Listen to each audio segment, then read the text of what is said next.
Terima kasih Tuhan. Biarlah segala bangsa sujud menyembah-Mu ya Bapa. Karena begitu besar dan ajaib karya-Mu atas setiap kami Tuhan. Besar dan ajaiblah karya-Mu,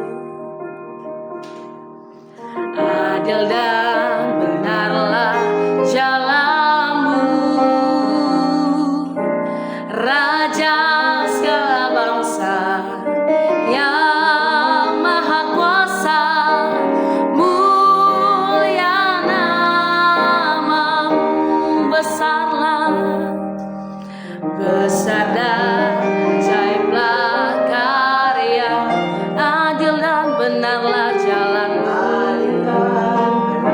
Terima kasih Tuhan Yesus, Kau Raja Tuhan, Raja segala bangsa yang maha kuasa, mulia nama-Mu, layaklah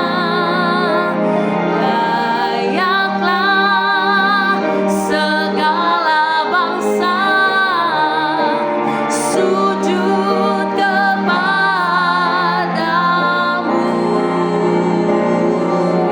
sebab Kau Allah yang kudus, layak disembah.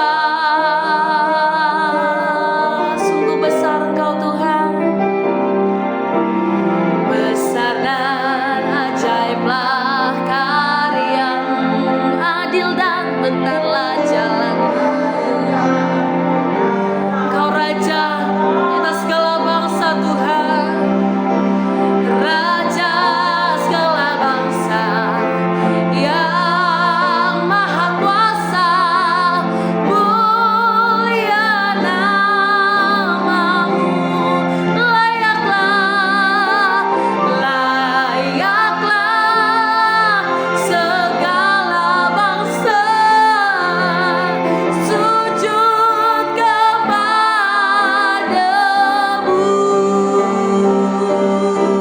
sebab Kau Allah yang kudus, layak disembah. Layaklah segala bangsa sujud kepadamu,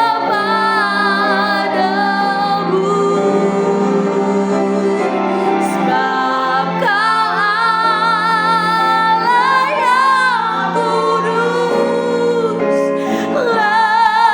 yang kudus, layak disembah, sebab Kau Allah yang kudus, layak disembah, sebab Kau Allah yang kudus, yang layak kami sembah Tuhan. Hari ini kami mau terus diajar Tuhan melalui renungan. Ajar kami memahami dan mengerti, dan kami boleh melakukannya dalam kehidupan kami sehari-hari ya Tuhan.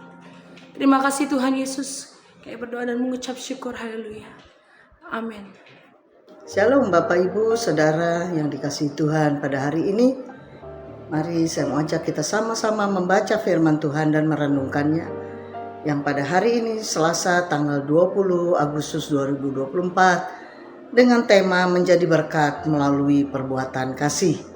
Saya akan bacakan satu ayat yang diambil dari Yeremia 29 ayat 7. Usahakanlah kesejahteraan kota kemana kamu aku buang, dan berdoalah untuk kota itu kepada Tuhan, sebab kesejahteraannya adalah kesejahteraanmu.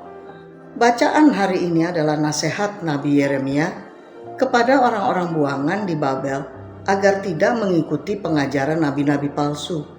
Pasal sebelumnya, Nabi Yeremia telah menyampaikan nasihat tersebut secara lisan, dan perikop ini Nabi Yeremia sampaikan kembali melalui tulisan. Yeremia menulis kepada orang-orang buangan atas nama Allah.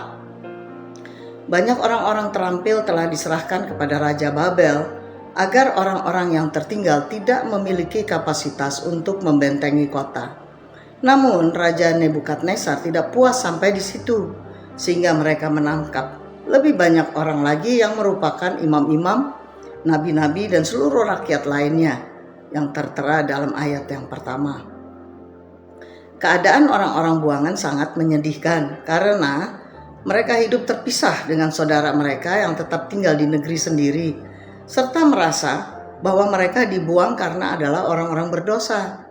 Karena itu Yeremia menulis surat kepada mereka untuk menghibur dan meyakinkan mereka bahwa tidak ada alasan untuk mereka berputus asa. Oleh karena kasih Yeremia kepada orang-orang buangan, maka Yeremia mendorong mereka agar tidak berkecil hati dan tidak iri hati terhadap mereka yang tetap tinggal. Surat yang dituliskan oleh Nabi Yeremia adalah wujud kasihnya kepada orang-orang buangan tersebut karena saat itu mereka sedang dalam kondisi menyedihkan. Surat tersebut dituliskan Yeremia sekitar 2 tahun setelah mereka tiba di Babel.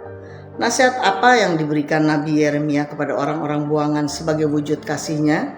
Maka yang pertama, mereka harus hidup secara normal dan wajar. Mereka harus menikah dan membangun keluarga, membangun rumah, mengusahakan kemakmuran dan kesejahteraan, menyadari bahwa Tuhan menempatkan mereka di sana. Yeremia menyampaikan bahwa mereka akan berada di Babel selama 70 tahun. Oleh karena itu mereka harus membangun kenyamanan dan kesejahteraan mereka sendiri. Dapat saudara baca di dalam Yeremia 29 ayat 7 dan ayat yang ke-10. Berikutnya yang kedua, mereka dilarang untuk mendengarkan ramalan-ramalan para nabi palsu bahwa masa pembuangan mereka akan singkat. Dapat saudara baca dalam Yeremia 29 ayat 8 sampai dengan yang ke-9.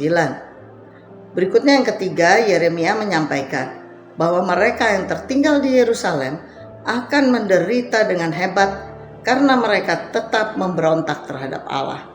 Saudara dapat membacanya di dalam Yeremia 29 ayat 15 sampai dengan yang ke-19.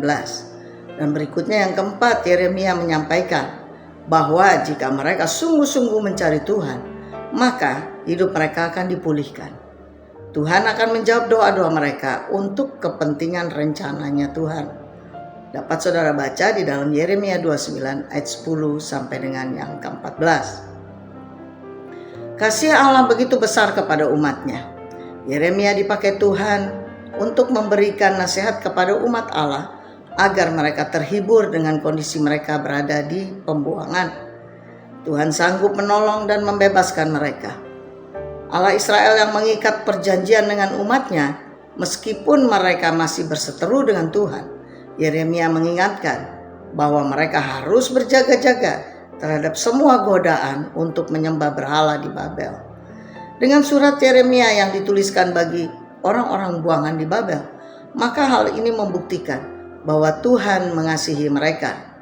Dengan surat Yeremia maka orang-orang buangan mendapatkan semangat baru karena hidup dalam pembuangan. Pernyataan bahwa Tuhan tidak mencapakan mereka, pernyataan bahwa Tuhan tidak menelantarkan mereka, dan pernyataan bahwa Tuhan tidak mencoret nama mereka sebagai ahli waris kerajaan Allah. Melalui Nabi Yeremia, Tuhan menyatakan kasih-Nya kepada orang-orang buangan, walaupun mereka seharusnya mendapat hajaran dari Tuhan karena ketidaktaatan mereka. Namun Tuhan masih memberikan mereka nasihat agar tetap berharap akan pertolongannya.